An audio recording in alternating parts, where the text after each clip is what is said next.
Muito bem, falemos da lição número 12, a parte de terça-feira, um testemunho fiel. Como é difícil em algumas situações a pessoa mostrar fidelidade, mas é o que Deus pede para o cristão, que seja fiel em todo o tempo. O pai do imperador Constantino, ele era pagão, e ele tinha a seu serviço no exército muitos soldados cristãos. Sabe o que ele fez? Ele um dia deixou uma ordem muito severa. Ele disse que todos deveriam manifestar a sua crença. Quem era cristão deveria, assim, dar um passo à frente. Dominados pelo temor de serem castigados, muitos soldados cristãos ficaram parados. E aqueles que eram cristãos, fiéis, deram um passo à frente. O general disse: quem aqui é cristão e não se rebelou? Deu um passo para trás. Todos que eram cristãos e ficaram com medo, deram um passo para trás. Ele disse: vocês todos que deram um passo para trás, estão todos dispensados. Não os quero no exército. E vocês que se mantiveram fiéis ao Deus de vocês, à doutrina de vocês, vocês serão recompensados. Quero vocês no meu exército. Porque homens como vocês, que são fiéis à consciência, serão fiéis também ao imperador. Muitas vezes nós somos chamados a uma prova de fidelidade. E essa prova de fidelidade vai mostrar de que calibre nós realmente somos como cristãos.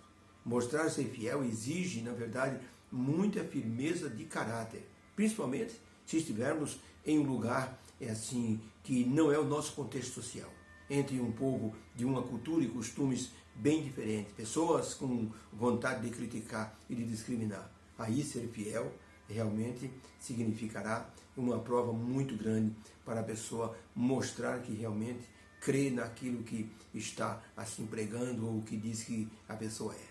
A pessoa diz que é cristão, mas na hora de uma prova, a pessoa se nega, fica quieto. Um empregado de uma fábrica, de uma siderúrgica, ele foi pegar um material e a máquina escapou uma lingueta de fogo, de ferro incandescente. Bateu no moço, cortou ele assim de fora a fora. Caiu ao chão esvaindo-se em sangue. Os colegas correram para ajudá-lo e disseram: chame o médico. O moço disse: não adianta chamar o médico, eu já estou morrendo, eu só quero um cristão, tem aqui um cristão que eu possa conversar com ele, eu estou morrendo assim, sem Cristo, eu preciso de um cristão. Minutos depois o moço morria. Um rapaz que estava no meio da multidão abaixou a cabeça e começou a chorar. Ele disse para os amigos dele: eu sou um cristão, mas não tenho sido muito fiel a Deus, então não me senti apto a ouvir as últimas palavras do nosso amigo. Uma fidelidade a toda prova.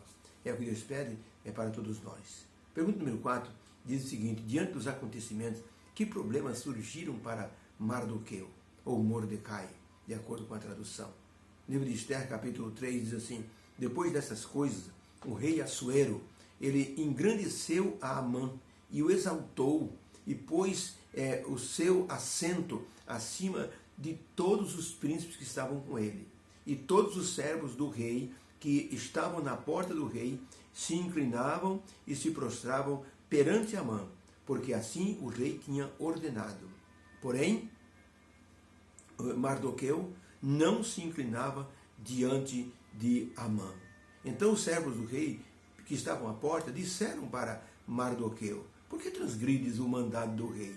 Vendo, pois, Amã que Mardoqueu não se inclinava nem se prostrava, ele planejou destruir todos os judeus, quando soube que Mardoqueu era judeu.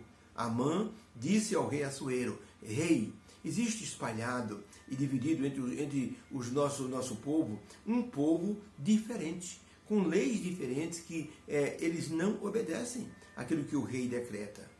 E eu gostaria que o senhor fizesse um decreto, se bem parecer ao rei, que se coloque nas mãos das pessoas moedas de prata para quem matar um judeu. 10.000 talentos de prata eu quero dar para cada pessoa que matar um judeu. E esse dinheiro vai entrar no tesouro do rei. O rei disse para Amã que esse dinheiro, então, seja utilizado para a morte dos judeus. E então o rei, ele escreveu, chamou os escrivãos, e tudo quanto Amã mandou escrever, em nome do rei Assuero, o rei selou com o seu anel. E enviaram cartas por intermédio dos correios a todas as províncias do rei, para que destruíssem, matassem e fizessem perecer todos os judeus, desde o jovem até o velho, crianças e mulheres, no mesmo dia, no dia 13 do 10º mês, que é o mês de Adar, e que saqueassem seus bens. Uma cópia desse decreto foi colocado para divulgação em todas as províncias. Foi enviada a todos os povos para que estivessem preparados para exterminar os judeus naquele dia. Pergunta: diante dos acontecimentos, que problemas surgiram para Mardoqueu? Resposta: o rei Assuero engrandeceu Amã, dizendo que todos deveriam se curvar diante dele, porém Mardoqueu não quis fazer isso. E foram contar para Amã que jurou matar os judeus quando soube que Mardoqueu era judeu. Amã era um homem descendente de Agag. Agag foi um rei amalequita que fez muito mal ao povo de Israel quando saíram do Egito. O povo de Israel estava passando pela terra de Agag. E na hora que eles foram passar, esse rei Agag não permitiu. Então o povo de Israel, com todos o rebanho, deram uma volta incrível por uma montanha. Foi um sofrimento muito grande. E Deus jurou a Moisés que iria eliminar da face da terra o nome de Agag. Por isso que esse homem, Amã, era tão cruel. Já tinha uma descendência terrível. E por isso é que ele quis eliminar o povo judeu. Havia ali também uma expressão de que o povo judeu daria descendência ao Senhor Jesus. Então o diabo armou uma cilada para o povo judeu. Eliminando o povo judeu, não haveria descendência e Jesus não teria onde nascer. E a profecia cairia por terra. Foi uma cilada do diabo. Só que Mardoqueu era uma pessoa muito fiel.